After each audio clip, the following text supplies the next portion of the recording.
Good evening, guys. Good evening. I hope everybody's doing all right. Um, and welcome. Okay, I'm just waiting. Um, I'm just waiting for Frank to come on, and we'll be there. I hope everybody can hear me. Um, if you can't, let me know, please. Um,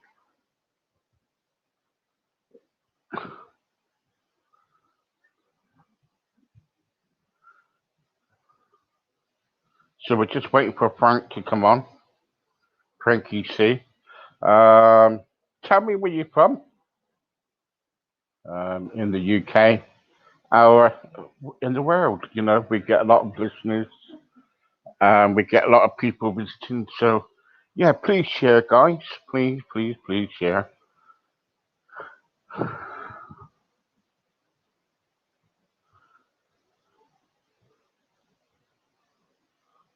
So let's go down before we start our 30 seconds countdown.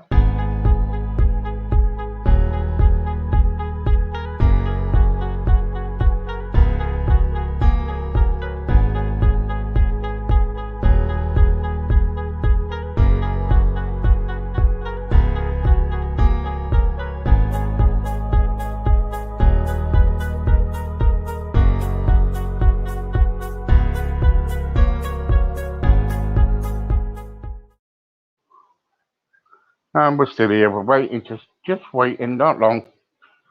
There's a bit of a feedback coming from America, where he is. No, not America, Toronto. I think Toronto is in America. If I'm wrong, then I haven't got a clue. But anyway, hope everybody's okay. Had a good day. Raining in the UK today.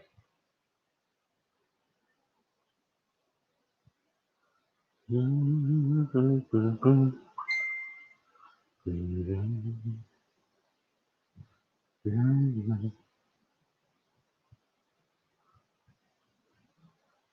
raining.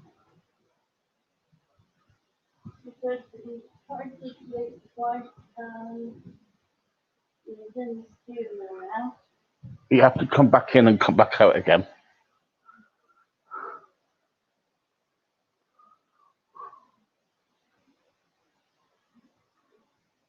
What you have to do, you have to come in and come back out again, Frank, if you're listening.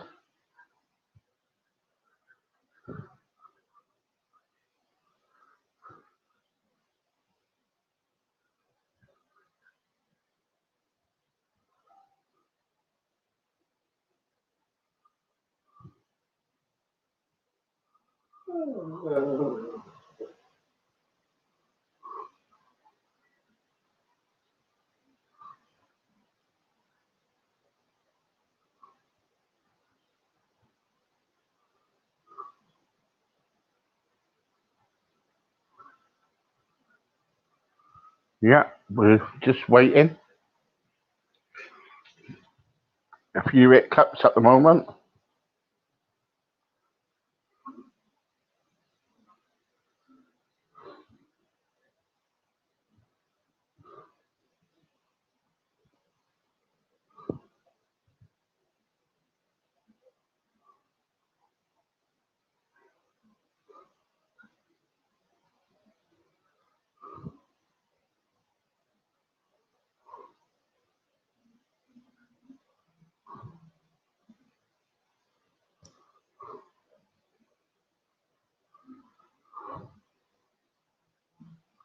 We're still waiting, guys.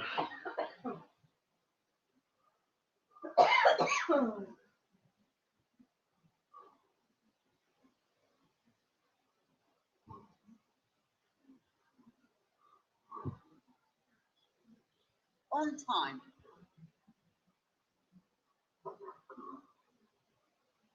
Yes. Here we go. All right. Okay.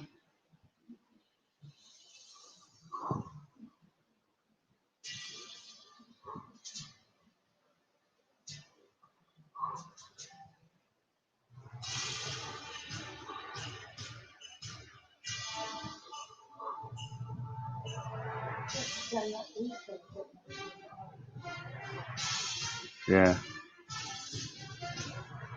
I will do. Good evening, everybody, and welcome. I tell you what, it's been on and off weather, isn't it? And today, last week we had all the sun. We're still here, guys.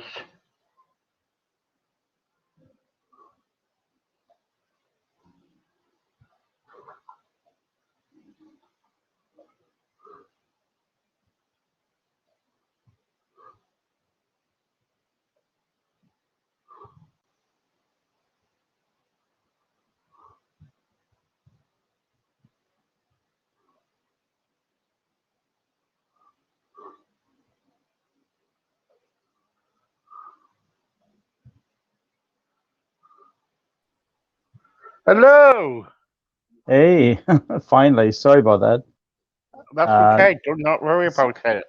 some kind of a glitch, but that's to be expected in computer territory. Yeah. Okay. How are you Yes. doing? Yeah. Fine, Frank. Yeah. Brilliant. Um, Good. what I want to talk about really is a mix tonight. Let Okay. me get your. Really, what I wanted to talk about is a mix tonight with what you're doing as like a director and what you're doing, and also what you do with your partner because she's played music, you create films. Yeah. How do you mix? How have you got two of you got the time to you know, be with each other? You know what I mean? What you're doing? Well, there's a fair length of time between my projects. Angela does, as you know, does two Facebook Live concerts a week, every Thursday and Sunday. So, and plus her rehearsing, and so that keeps her pretty busy. I'm in the process of writing a screenplay for a client for a future movie, and I'm waiting for the financing to come through for uh, a film that I will be directing if the financing comes through. So there's a fairly large gap in my life between projects because, well, I mean, we're talking millions of dollars to make a movie, and it's not easy. It's a long process. It can be painful at times. Uh, it's not easy to raise capital for movies. Like as you know, not every movie makes money. So um, just like we can argue that not every business makes money, not every restaurant succeeds. But with movies, we're dealing with a lot of money, and Mm. people are cautious. So anyway, so I've got a fair amount of time between major projects, and I mean I fill it in with writing and with photography. Yeah. I love doing photos. So I'm still pretty busy, and I assist Angela in any way possible. I uh, Mm. I act as a behind the scenes host, MC at her shows. Yeah. No. Me, Yeah. Yeah. yeah. I mean, Um. they're her shows. I don't interfere in any way, shape, or form. I just try to assist any way I can. So Yeah. so Yeah. we I'm have pretty just kind busy of like schedule. Yeah. I'm just kind of like trying to pincer it down where how you two. I was just looking at you as a couple, really. How you as a couple kind of deal with your own kind of like your own interests while you got a relationship there. Hmm. And because sometimes it can be very difficult, can it? It could be, but we're both in the arts, which really helps. I mean, if one partner is in the arts and the other one isn't, sometimes it can create some problems. But I'm very understanding when she has things to do, and she's very understanding likewise, when I have things to do. So, Yeah, they're yeah, in a lot of ways there are a lot of similarities. The entertainment industry is what it is. We're here to entertain people. She entertains through music. I entertain through movies. Yeah, yeah, and Yeah. you two do a really, really good job. You two, you know, that's why I get you on here because you give a lot of people motivation and a lot of lot of people listening, you know, on the radio especially, Mhm. and they get a lot out of it. And with you, it's like you just said to me just now you're doing a screenplay. Can you tell us a bit about that? Well, this particular screenplay I can't say too much about because I signed a non-disclosure confidentiality agreement with with my client. But I can tell you about other screenplays that I've written that I hope to make into movies. And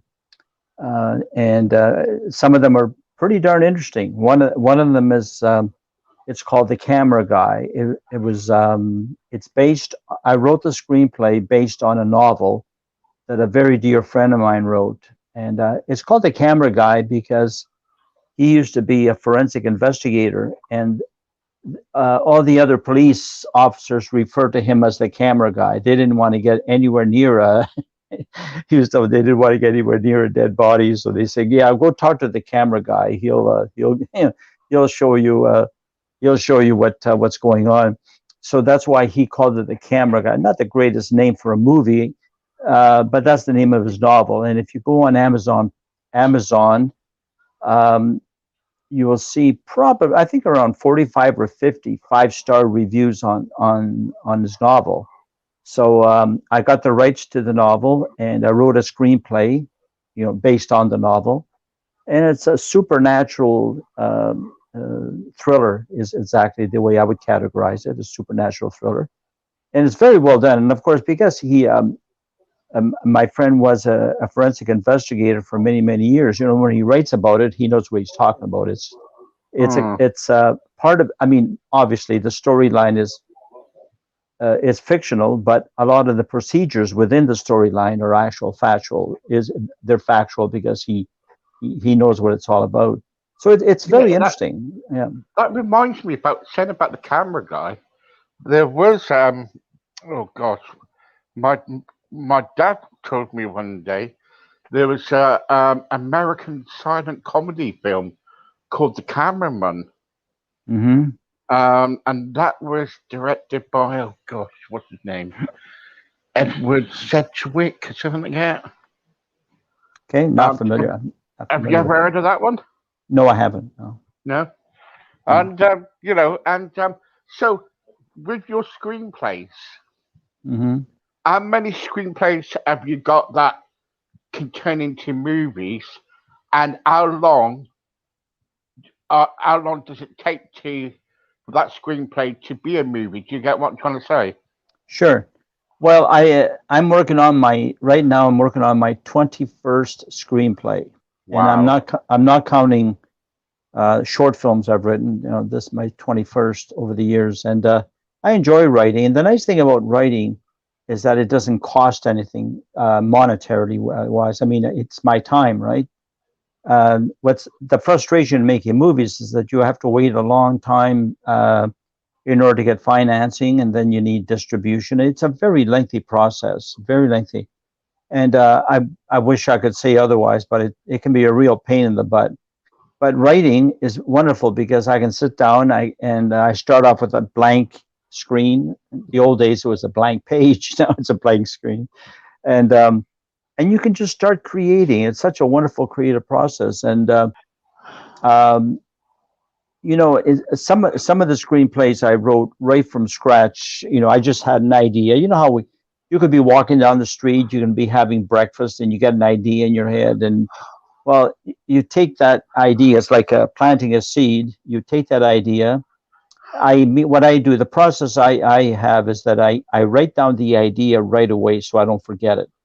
So it's an idea. It's strictly an idea at that point.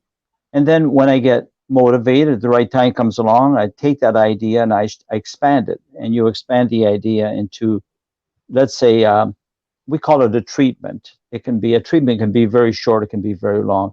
Basically, it's like I ask you what you did yesterday, and you tell me what you did yesterday. So it's in that kind of freestyle format, so to speak. Free. You're just talking. That's all it is. There's no form or anything to it. Um, I ask you a question and you answer it. Okay. So Right. and then I write it down. So let's say I come up with 2 or 3 pages. That's a very very short out. It's not even a treatment at this point. It's an outline, and then I gradually go from that, and I let it like ferment. If I can use that term, because sometimes you get a story and the entire story comes to you right away, beginning, middle, and end. But to write 100 pages, 120 pages, it's not that easy. So, you have to sometimes give it time to ferment or, like making a stew, and every once in a while you go over and stir it a bit and you give it a sniff, make sure it all smells good. Yeah, And, uh, yeah. and so, listen, I'm rambling a bit, but, there are times when it takes upwards of a year to write a good screenplay. I know And yet, it's like, other times I've written an entire screenplay within 30 days, and it's really good. So it depends on the subject matter, how much you know about the subject matter, and a lot of it, of course, is inspiration. How inspired are you? Great inspiration comes from knowing that the screenplay you're writing right now or about to write has a really good chance of getting made into a movie. Well, that's a lot of inspiration. It's exciting when you know that when you're finished, it could be up on a screen, within let's say a year and a half. So yeah, it really varies. see, you produce so many screenplays. Let's go. I've just got a few here, like No Angel, Bitter Circle, Love Letters, Tough Love, Hmm. Nightcrawlers. Final Dance, and Clubophobia. And Mm-hmm. all of them, you know, um, and all of them are well written. And but the trouble is, if you had one of them, what do you think that? What's the best one out of all of them? Oh, that's it's hard to answer that question. It really is. You can like if you ask me which one was the most successful, you could be successful financially, or you could be successful artistically. How much pleasure did I get out of making this particular movie or that particular movie? It's really hard. It's like asking a parent who's their favorite child. Secretly, secretly they they they may want to tell you who it is, but you don't want to tell the world that you have a favorite child if you have Yeah, five yeah. or six Okay, children. okay. So, Let's move on a bit then. Let's move on a bit. So, but Frank, you're also a founding member of the Toronto Italian Film Festival. What? mhm. How did that come about? Well, in 1999, I got a phone call from a friend of mine who notified me that somebody had an idea to start up an Italian film festival in Toronto, and because of my background in film, I thought I might be a good fit. So I called the gentleman. I didn't know him, but I called him up. We met up, and basically he and I initiated the film festival, and I was the head programmer, co-founder and head programmer for 6 years, and it was taking up so much of my time. I had to After 6 years, I had to let it go. It was just very very time consuming, but it was pretty fascinating. Then he continued, and then he moved with his wife. Moved out of the country, and another group of individuals started up. They didn't call it. They called it a different name. I think it's called the Italian Contemporary Film Festival, and they're doing a very fabulous job of promoting Italian cinema. But I'm very proud of my contribution. It was a 6 year contribution, and it was pretty much all voluntary. But I've also been involved in 6 other film festivals as a jury member, voting, and I've watched a lot of movies. Yeah, I when bet you have. oh Yeah. yeah, What was and also you directed documentary Unknown Celebrities. What was that about? well, that was about a Serbian writer and filmmaker, and the whole idea, the producer of it. I didn't produce it. I was asked to direct it. The whole idea of that series was it never turned into a series, by the way, but he had the concept down, was to find individuals. Like this particular individual was really well known in his home country of Serbia. You move to another country and it's like starting all over again. But he was a major celebrity in his home country of Serbia, well, the former Yugoslavia. And he was known as a writer, as director, and he wrote a series of novels which were very well received in the old country and other parts of Europe. They don't always translate well when you come to North America. So the idea was to do documentaries on a series of individuals who were well known in one area, and geographically speaking, and then you have to move and start all over again. As a matter of fact, the one of the actors in my films, he's been in 4 of my films. He studied theater in Moscow at a very prestigious school. I don't remember the name of it, but apparently it's a very prestigious theater school. And he came to Canada looking for, fame, fortune. He wanted to go to the States, but it was easier to come to Canada. But once he arrived, it was a very rude awakening. He had an accent. He spoke English reasonably well at the time. He's very good now. He's very fluent.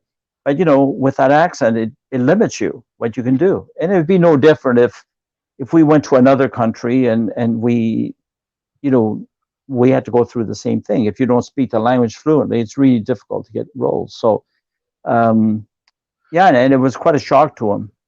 And this happens a lot. And I had another Serbian editor, as a matter of fact, who worked on my very first feature film. Amazing individual, really knowledgeable. I learned so much from him. It was mind blowing. But again, he had a language issue, a very heavy accent, hard to understand. And he was much older when he came to Canada, and he couldn't find any real work. Yet he was associate professor at Belgrade University for 25 years. And you can be absolutely brilliant in an area in your own country, and then you move and you become an absolute zero somewhere else. Yeah. Now, some people might say it's a discrimination or something. No, it's not discrimination at all. It's nonsense. It is what it is. Yeah. Sorry, saying about languages and stuff, because you are very fluent in Italian, because that's because you were brought up in an Italian family. Is that right? I was born in Italy. Yeah. Yes. Yeah. And I came to Canada when I was 6.5. So I speak. I would call it rudimentary Italian. When I go to Italy, they understand me and I understand them. It usually takes me about at least 3 days to really get into the groove of speaking pure Italian as opposed to dialect, which a lot of people who moved here like over half a century ago, a lot of them spoke dialects. But today, when you go to Italy, everybody has televisions, everybody has radios, everybody watches the same shows, and everybody. It's a more unified. The language is more unified. I don't know if I can use that word unified, but I think you know where I'm coming from. Like in England, there you have Cockney accents and you have all these different accents. Yeah. But when push comes to shove, everybody can speak the real English. Am I right? That's correct. Yeah. When you have to, sure. Yeah. But if you're but if you're in a pub, you're just talking to a bunch of people. The various accents kick in. So it was the same thing in Italy. You have Northern Italian, Central Italian, and if you go to Calabria and Sicily, the dialects are pretty much the same. For example, the movie The Godfather, when they're speaking, the language they're speaking, it's the Southern Italian and Sicilian. I understood every single word they said. Absolutely. I didn't need any translation. But when I turn on the Italian news, I need a translator. I don't know what they're saying. Imagine they speak very quickly. The Godfather was well written, though, wasn't it? Oh, it's phenomenal. The Godfather, in my humble opinion, was the best movie ever made. That's Godfather 1 and 2, you combine them. I usually combine them. Most people do. It's the one movie, part 1 and 2. Yeah, it's best movie ever made. It was, sometimes I look for flaws. Usually I don't. And when I watch a movie, I don't watch a movie looking for flaws in the movie. That's not very much fun. But sometimes the flaws just jump out at you, and there it is. There's a flaw. But The Godfather had no flaws, and I was looking for them. I was looking for them. It was the music was superb, the direction was superb, the acting was extraordinary. The script, what can I say? Absolutely amazing. And you're talking to somebody who doesn't even like gangster films, because I don't like to glorify criminals. Yeah, Right? but you have written criminal screenplays, haven't you?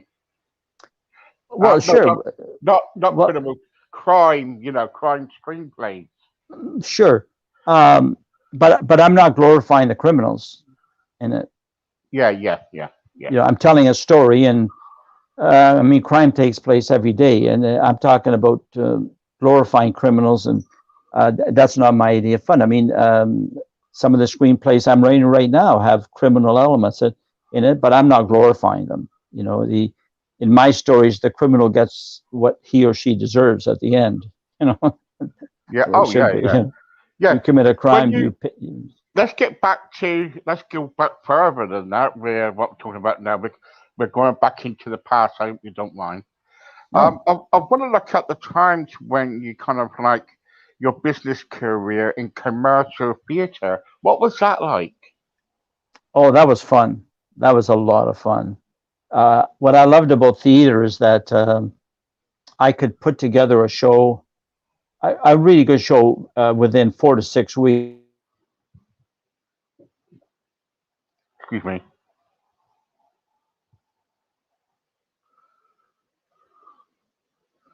Hello?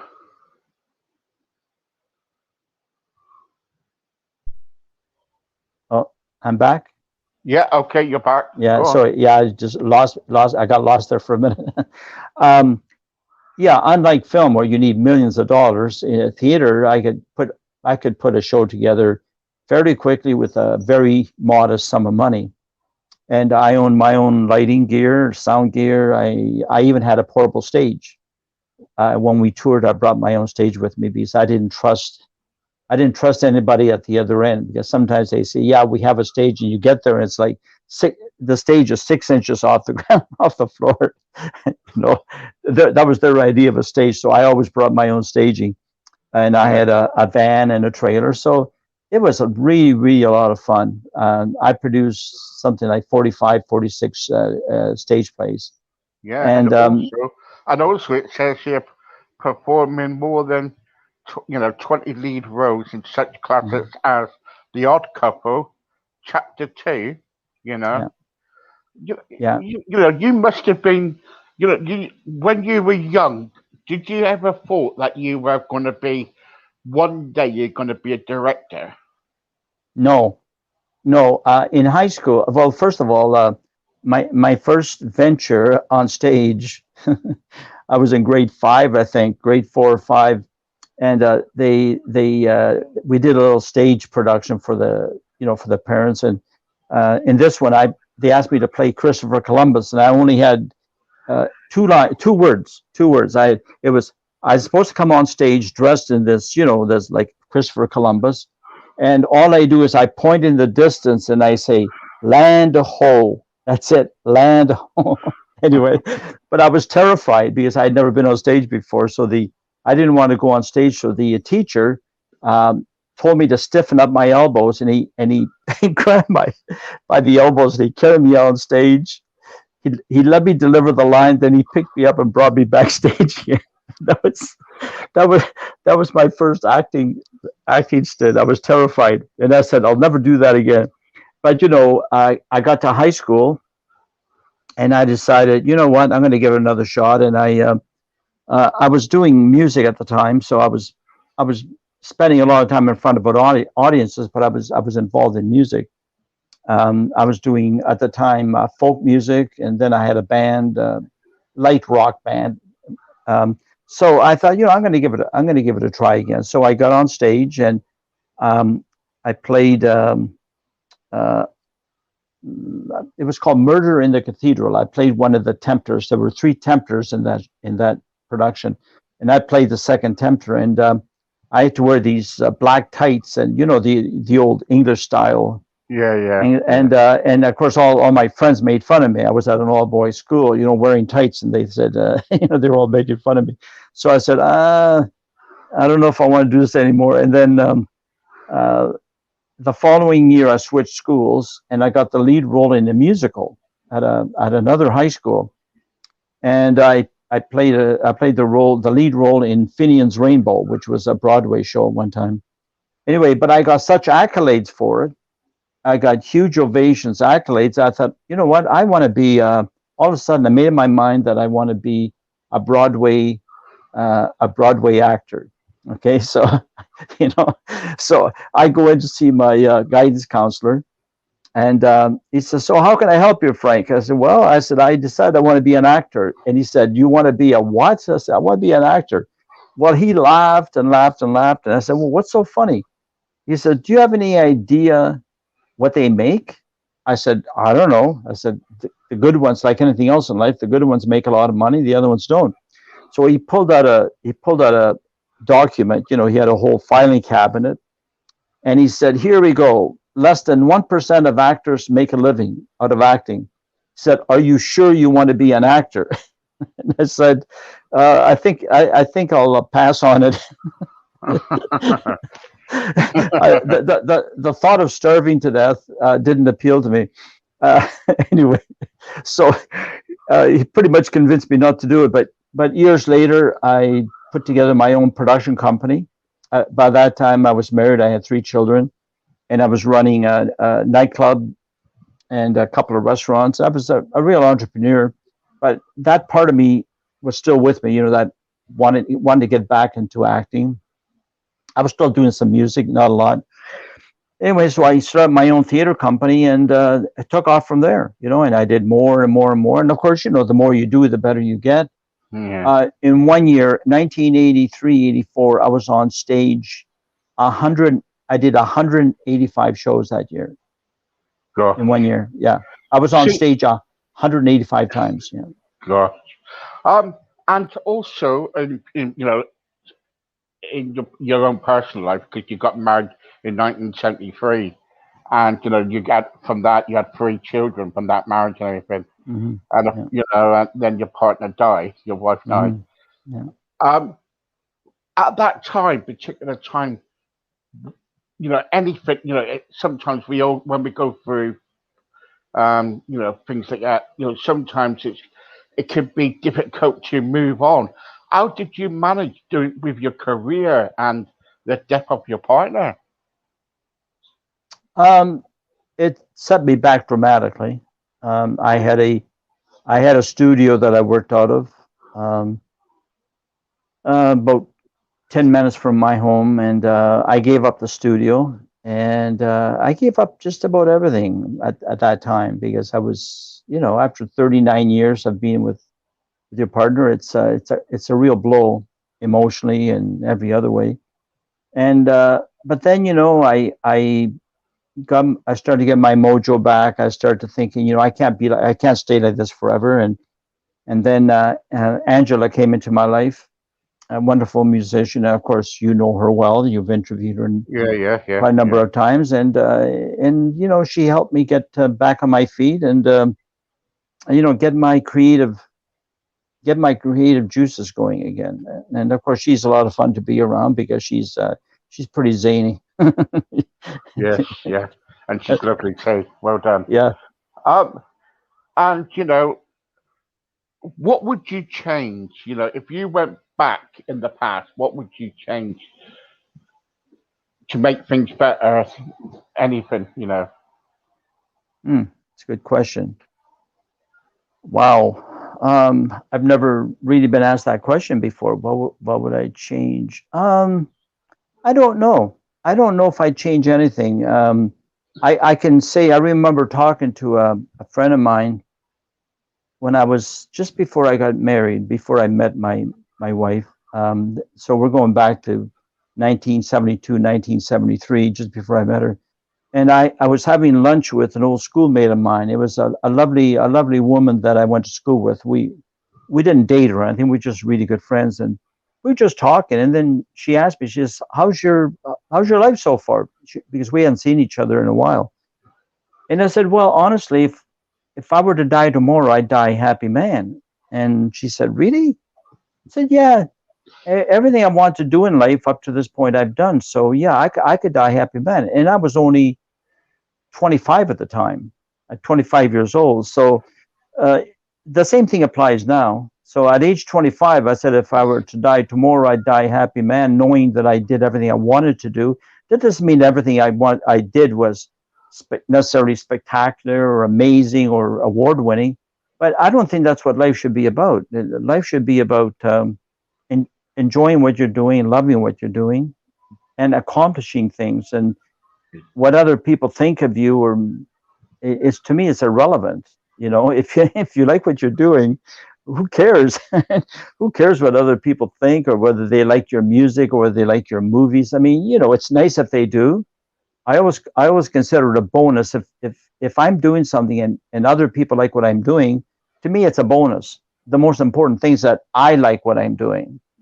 That's yeah. The most unhappy people I've met in my industry are people who are getting well paid. They're being well paid for what they're doing, but they hate what they're doing. Well, I mean, they're doing it for the money, isn't they? That's why.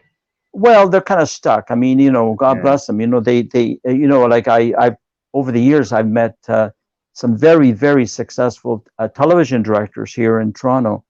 And it's funny because, you know, I wanted to be them because they're making a lot of money and they wanted to be me. So, you know, we're having coffee or lunch or over a drink and they're saying, Frank, you know, you're a lucky guy. And I go, how's that? One guy in particular, he says, well, you know, he said, you know, you get to direct your own movies. I said, yeah, well, but it's very difficult. You know, he says, well, okay, it's difficult, but you get to direct your own movies. He says, who chooses the script? I said, I do. Oh. Who chooses the actors? I said, well, ultimately, I choose the actors. You know, sometimes you have a casting director, but the final choices are made by me, the director or producer. Okay, and how about the music? Who decides on the music? I said, me. I decide on everything. It's my movie. And and he says, well, he says, everything you're telling me, I can't do. As a TV director, he says, I can't do any of that.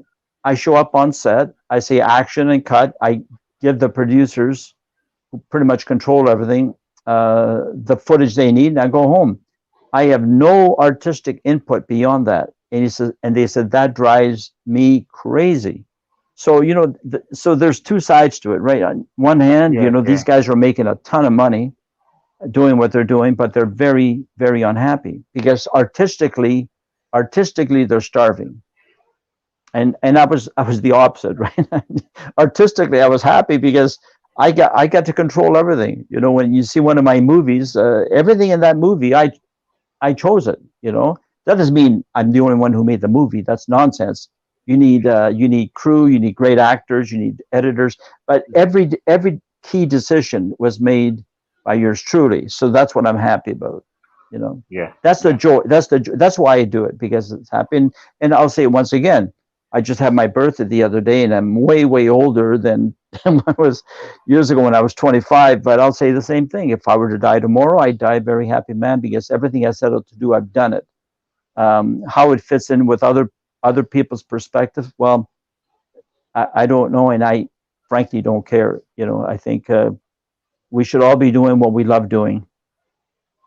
Oh yeah, you know, at the end of the day, you know, you kind of like got a talent. You know, you direct, you know, movies and really good ones, and you know, everybody else has got their own things. So you know, you enjoy what you're doing, and that's it. You know, and don't let people tell you what to do, and not, you know, and lead you to do other things. You know, it's up to you what you want to do in it, basically. Yeah, we all have control over our own lives. and if some people choose to surrender that to somebody else, I feel sorry for them, because we ultimately we have control. I just tell you a quick story. You know, when I was running bars and restaurants back, you know, many years ago, I was having some trouble, some labor problems, because it's not easy to find good people on a steady basis. It's not easy. So I remember talking to my accountant, and I was complaining bitterly about a couple of my workers were really letting me down.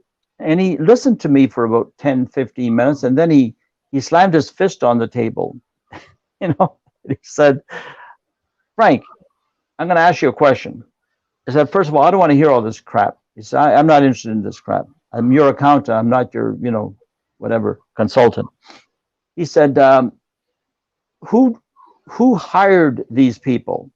I said, "Well, I did." "Uh-huh. You hired them. And who trained them?" I said, "Well, I trained them." "Okay, so you hire them and you train them. Don't you think you have the power to fire them if you choose to? Why are you complaining about them? Fire them and get new people in."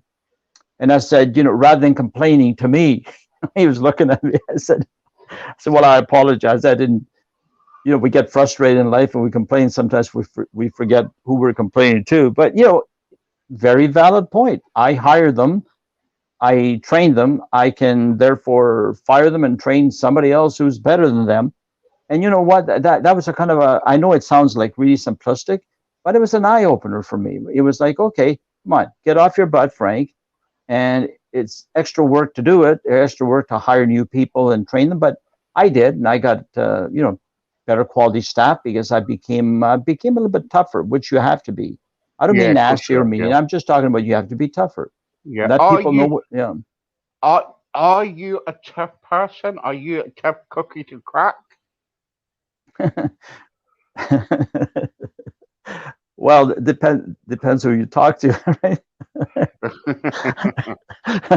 um, let's put it this way. My first 5 films, I pretty much had all the same crew members, key people. I think that says a lot.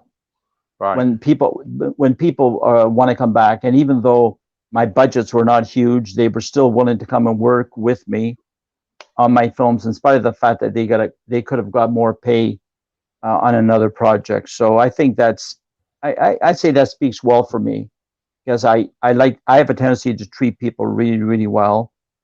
Even people who've done me harm, I still treat them well. I just won't work with them anymore. But if I see them on the street, if I see them, you know, I always say hello, and I'm friendly. I just won't work with them. That's all, you know. Yeah.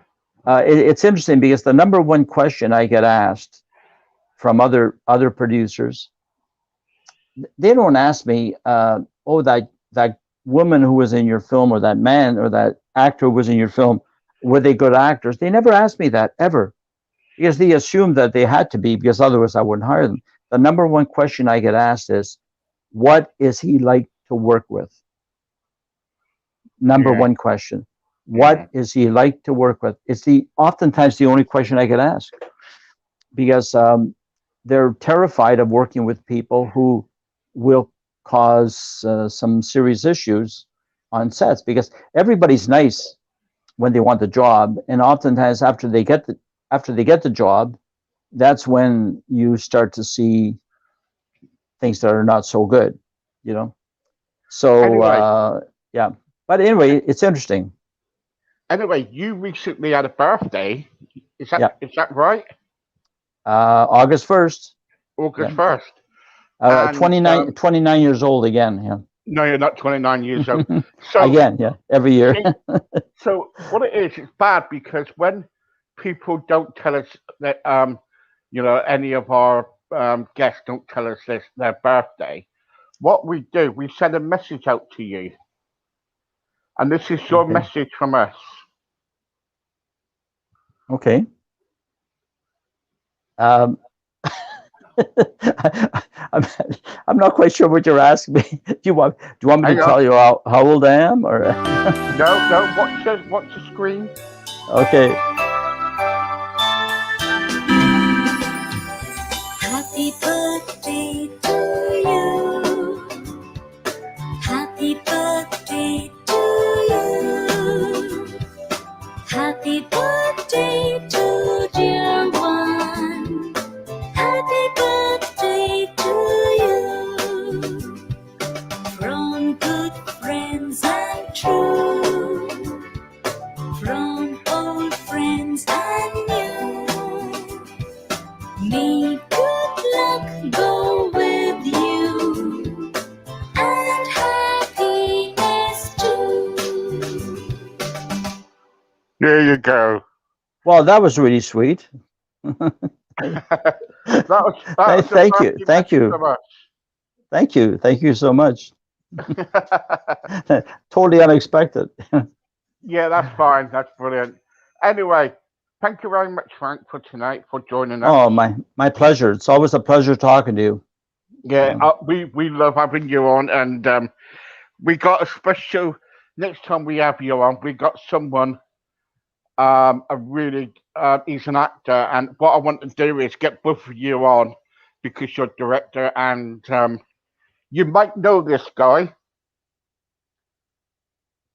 And all I can say is that I've got a big surprise for you.